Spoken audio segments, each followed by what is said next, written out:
Ladies and gentlemen, please welcome the co-anchor of NBC's Today and MSNBC's Morning Joe, Willie Geist. As most of you in this room know, nearly 1 million people in the United States today are living with Parkinson's. But it's hard to appreciate what living with Parkinson's actually means until one in that million turns out to be someone you love. For me, it's my father, Bill Geist. He's been a combat photographer in Vietnam, a newspaper columnist, a best-selling author, a network correspondent. For 25 years now, he's been, in my unbiased opinion, the best part of CBS Sunday Morning. Thank you. Above all else, my dad really is a storyteller. He's got a one-of-a-kind ability to find these stories in faraway corners of our country where the rest of us really wouldn't even think to look. And as my sister and I learned early on, some of his best stories hit close to home. My dad didn't just coach our Little League teams, he wrote a classic best-selling book about it called Little League Confidential. It turns out all the wisdom and the advice in that book holds up today, especially the part that I really appreciate now, where he advises coaches when drafting their Little League teams, his words, not mine, to draft one kid with a, quote, hot mom. It's an advice from father to a son. He always told me it makes a long season of losing a little more tolerable when she's along that first baseline in her lawn chair. My dad even did a Sunday morning piece about my sister Libby's wedding, calling it Father of the Bride, and we all suspected he just brought in the CBS crew so he could save a little cash on the videographer for the wedding. In short, if it has the makings of a good story, it's fair game for my dad. So it's a little bit ironic when you think about it. When it came to the most compelling story of his own life, he completely buried the lead for more than 10 years. That's how long my father kept his Parkinson's a secret. During that time, he continued bravely to face the unblinking eye of the camera, hiding the fact that he was taking dozens of pills each and every day to control the symptoms.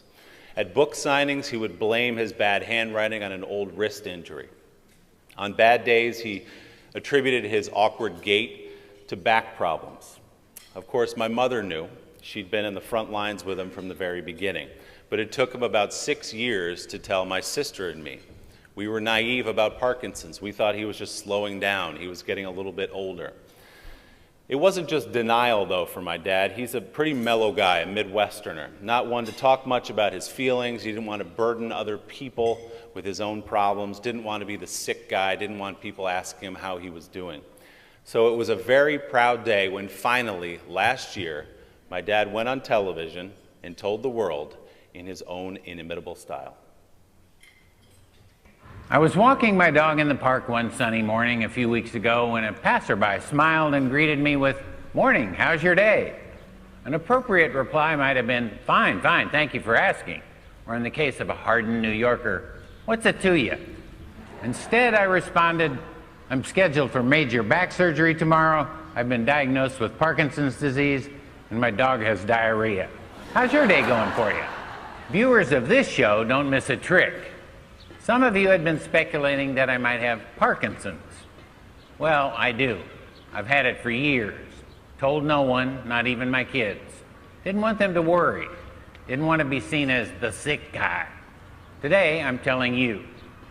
And I'm happy to tell you the back is much better. The Parkinson's is under control, and I hope to see you again soon on Sunday morning. Oh, and the dog, she's fine. Thanks for asking.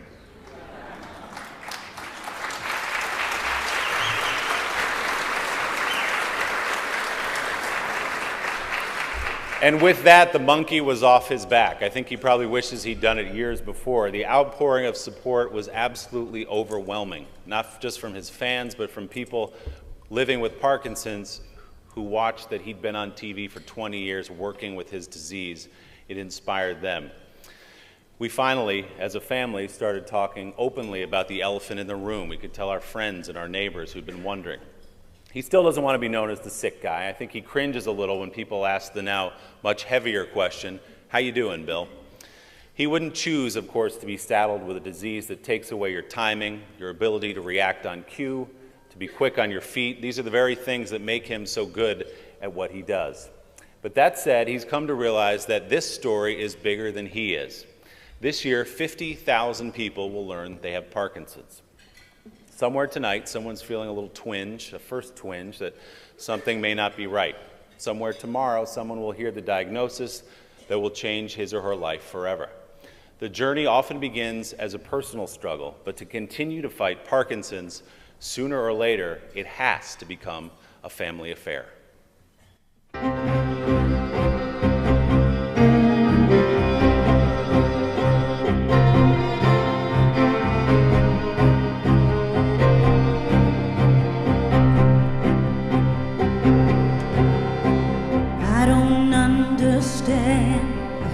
What's happening to Dad? So many signs that show me something's wrong. For all the times he guided us, so steady, sure and strong, he can't do this on his own. He taught us how to walk tall. Now each small step is a fight to stand and not to fall gently into this good night. He can't win this fight alone. He can't do this on his own.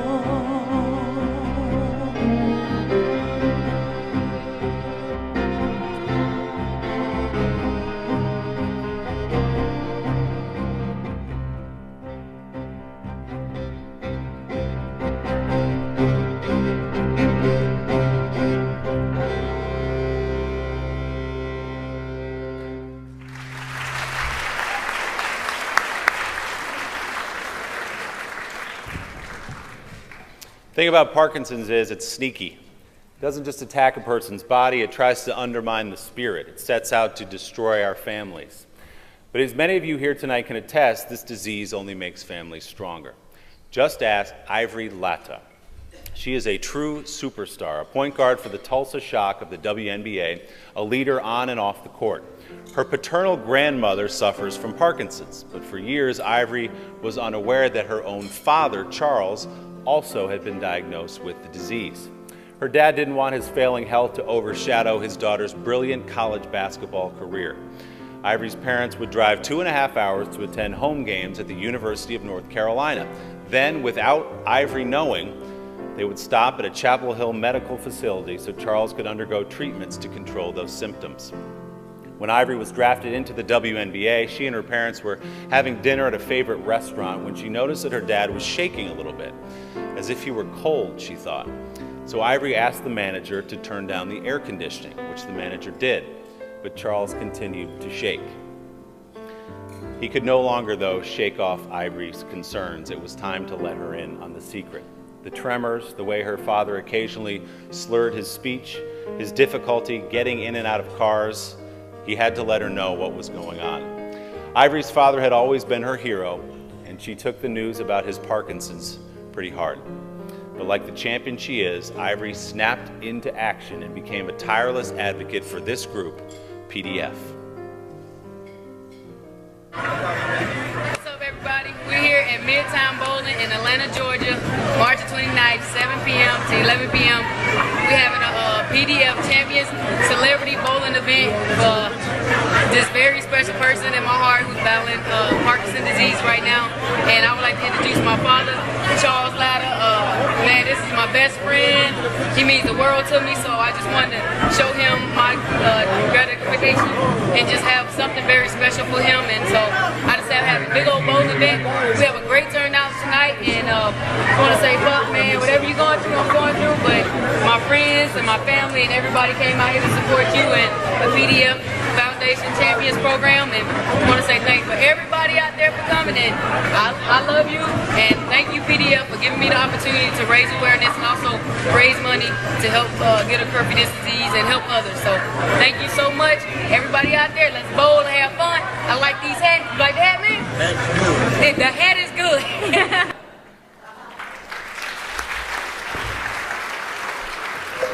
Ivory couldn't be here tonight because she's in training camp for the WNBA, but she wants you all to know how committed she is to raising awareness of the terrible disease that has touched her family. For families like the Latas and thousands more, PDF is a source of hope, and hope, as you all know, can make all the difference.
Fighting Parkinson's is a family affair, but it's going to take a village to win this fight. Your presence here tonight makes you part of the extended PDF family.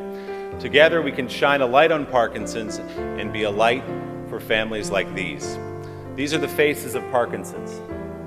They come from all walks of life, ethnicities, backgrounds. They're in their golden years, they're in the primes of their lives. They're hoping for a cure for their mother, their father, a sister, brother, maybe a grandparent. They're praying for a cure so their children and their grandchildren will never have to face the ravages of this disease. Each dollar we raise tonight takes us a step closer to the day when, instead of gathering here to raise money for a cure, we can join together to celebrate the end of PD. Now that is a story I'd love to wake up one morning to report.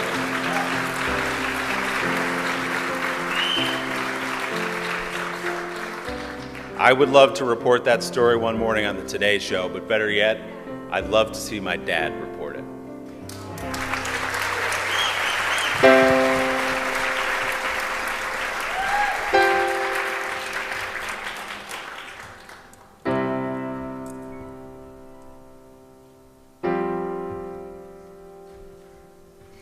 The gift of hope is a most precious thing.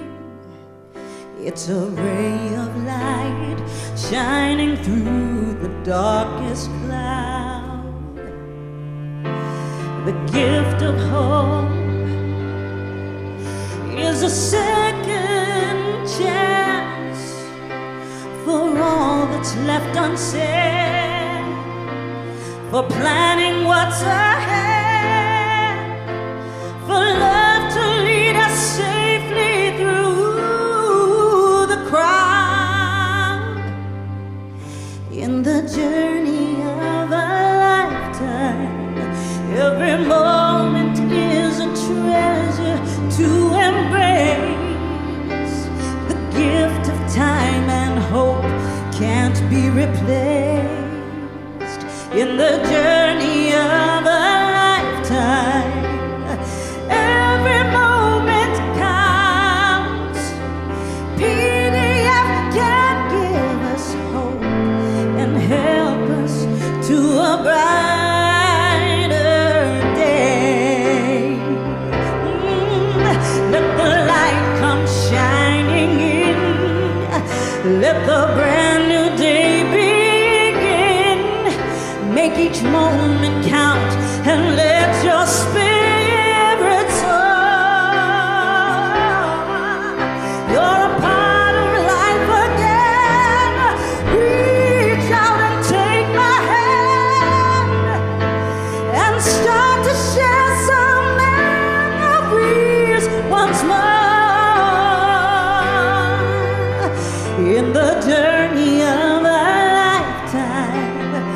Every moment is a treasure to embrace.